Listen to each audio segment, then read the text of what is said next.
வணக்கம். இது தடம் நியூஸின் மதிய நேர செய்திகள். செய்தியாசிரியர் அரியராசா தினேஷ். வாசிப்பவர் ஞானதீபம் கிரிசாந்த். முதலில் தலைப்புச் செய்திகள்.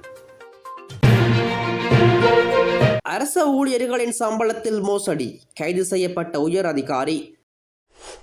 நாளை நடைபெறவுள்ள புலமை பரிசில் பரீட்சை வெளியான அறிவிப்பு.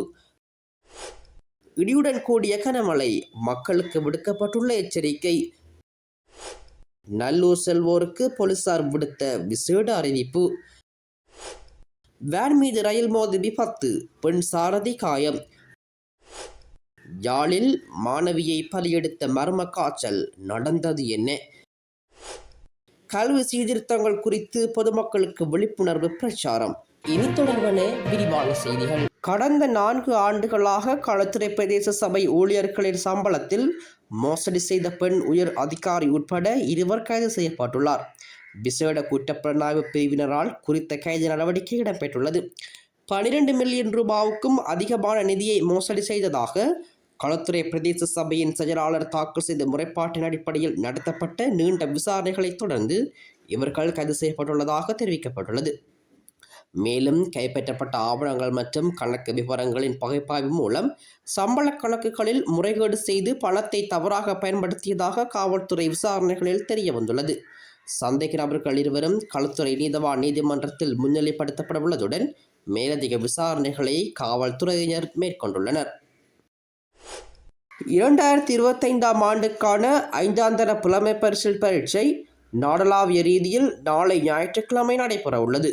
நாடு முழுவதும் உள்ள 2787 பரீட்சை மையங்களில் குறித்த பரீட்சை இடம்பெறவுள்ளதாக பரீட்சைகள் திணைக்களம் தெரிவித்துள்ளது.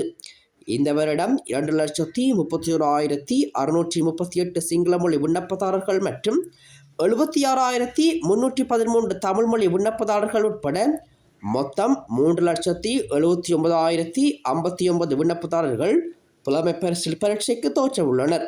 அத்துடன் பரீட்சைக்கு தோற்றும் அனைத்து மாணவர்களும் காலை 8:30 மணிக்குள் பரீட்சை மண்டபங்களுக்கு வருகை தர வேண்டும் எனவும் அறிவுறுத்தப்பட்டுள்ளது. அதன்படி பரீட்சையின் 2ஆம் வினாத்தாள் காலை 9:30 மணி முதல் 10:45 மணி வரையில் வழங்கப்படும் எனவும் பரீட்சைகள் திணைக்களம் தெரிவித்துள்ளது. 1ஆம் வினாத்தாள் இடைவேளையின் பின்னர் காலை 11:15 மணி முதல் மதியம் 12:15 மணி வரையிலும் நடைபெறும் எனவும் அந்த திணைக்களம் அறிவித்துள்ளமை குறிப்பிடத்தக்கது. மேற்கு சபரகமுவ மற்றும் வடக்கு மாகாணங்களிலும் நுவரெலியா, கண்டி, காலி மற்றும் மாத்தறை மாவட்டங்களிலும் பலமுறை லேசான மழை பெய்யும் எனவும் தெரிவிக்கப்பட்டுள்ளது. குறித்த விடயத்தை வளிமண்டலவியல் திணைக்களம் இன்று வெளியிட்டுள்ள அறிக்கையில் குறிப்பிட்டுள்ளது. தீவின் புறப்பகுதிகளில் சீரான வானிலை நிலவும் எனவும் தெரிவிக்கப்பட்டுள்ளது.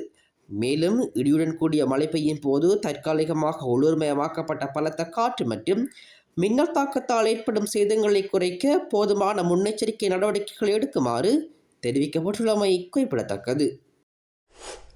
இலங்கையின் பல பாகங்களில் இருந்தும் திருடர்கள் நகைகளை திருடுவதற்கு நல்லூர் ஆலயத்திற்கு வருகை தந்துள்ளமையால் ஆலயத்திற்கு செல்லும் பக்தர்கள் அவதானமாக செல்லுமாறு யாழ்ப்பாண போலீசார் அறிவுறுத்தியுள்ளனர்.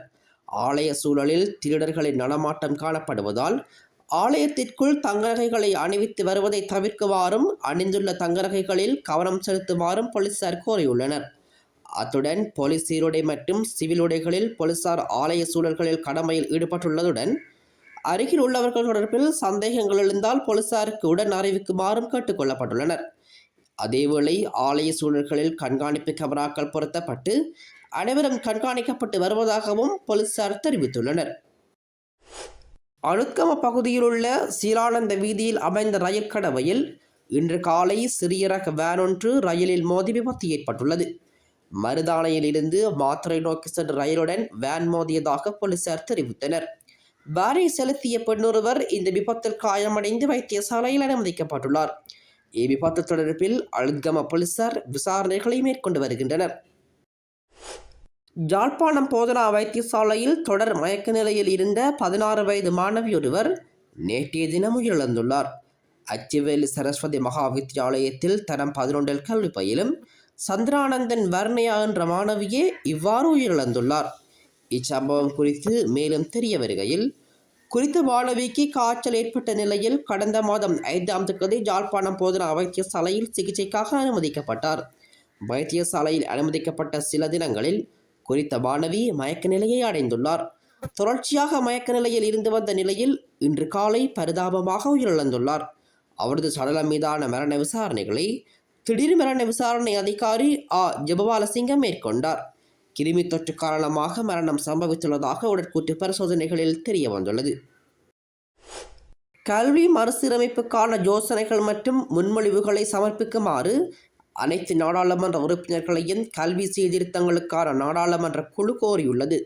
அத்துடன் கல்வி சீர்திருத்தம் தொடர்பில் அமைச்சினால் தயாரிக்கப்பட்ட அறிக்கை குழுவில் கலந்துரையாடப்பட்டதன் பின்னர் பொதுமக்களுக்கு அது தொடர்பில் யோசனைகள் மற்றும் பரிந்துரைகளை முன்வைப்பதற்கு வாய்ப்பு வழங்கப்பட உள்ளது. கல்வி சீர்திருத்தங்கள் குறித்து பொதுமக்களுக்கு தெளிவான புரிதலை வழங்குவதற்கான பொதுவானதொரு விழிப்புணர்வு பிரச்சாரம் திட்டமிடப்பட்டுள்ளது.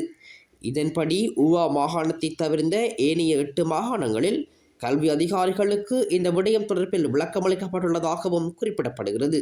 இதுபோன்ற செய்திகளை தெரிந்து கொள்ள தடம் நியூஸ் சேனலை சப்ஸ்கிரைப் செய்து அருகில் உள்ள பெல் பட்டனை கிளிக் செய்யுங்கள்.